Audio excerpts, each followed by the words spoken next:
बहुत समय पहले पहाड़ों और खेतों के बीच बसा एक छोटा, शांत और सुंदर गांव था। नाम था चिरकुटपुर।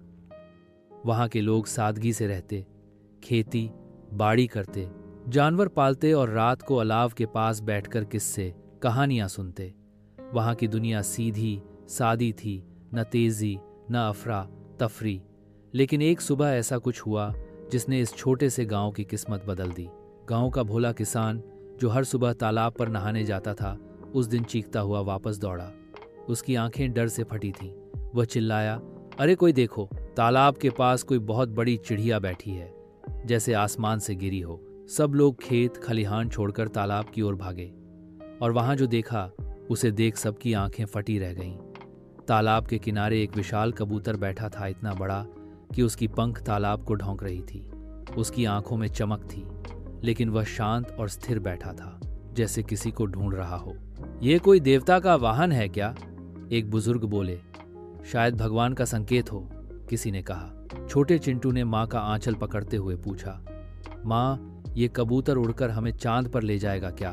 कबूतर शांत था, लेकिन गांव में हड़कंप मच गया। उसे सबने नाम दिया राजा कबूतर। लेकिन कहानी यही नहीं रुकी।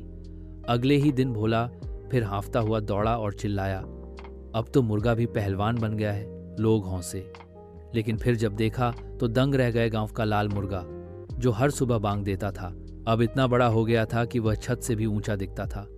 उसकी बांग इतनी तेज थी कि 5 गांव दूर तक सुनाई देती थी। बच्चे उसे देखकर डरने की बजाय उसके पंखों के नीचे खेलते और कुछ उसकी पीठ पर चढ़कर घूमते। अब गांव वालों को अलार्म घड़ी की जरूरत नहीं थी। सब कहते, घड़ी फेंको, हमें चाहिए बिल्लू मुर्गा। तीसरे दिन गांव में असली धमाका हुआ। गांव की सबसे सीधी सादी बकरी चंपा, जो हमेशा बच्चों से बचकर भागती थी, अब गांव की सबसे लोकप्रिय सवारी बन गई थी। वह इतनी बड़ी हो गई थी कि 2 बच्चे आराम से उस पर बैठकर पूरे गांव का चक्कर लगा सकते थे। अब वो दूध भी देती और बच्चों को स्कूल भी छोड़ती। सबने उसे नाम दिया राजरानी। अब चिरकुटपुर सिर्फ गांव नहीं, अजूबों का मेला बन गया था। टीवी चैनल, रिपोर्टर, कैमरे वाले सब चिरकुटपुर पहुंचने लगे। बिल्लू, राजा कबूतर और राजरानी बकरी अब इंटरनेट पर वायरल हो गए। लेकिन गांव का एक युवक बबलू, जो शहर से पढ़ाई करके लौटा था, इन घटनाओं को लेकर गंभीर था। उसने कहा, यह कोई चमत्कार नहीं, जरूर इसके पीछे कोई विज्ञान या रहस्य है। बबलू ने गांव के बच्चों की एक टीम बनाई, चिरकुट स्पेशल एजेंसी।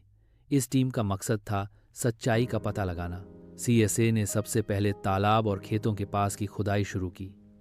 कुछ ही घंटों में उन्हें जमीन के नीचे से एक नीला चमकता हुआ पत्थर मिला।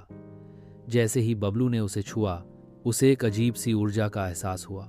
वह समझ गया कि यही इन अजूबों की जड़ है। बबलू ने गांव के सभी लोगों को इकट्ठा करके बताया, यह कोई साधारण पत्थर नहीं है, इसके पास आने वाले जानवरों का आकार बढ़ रहा है।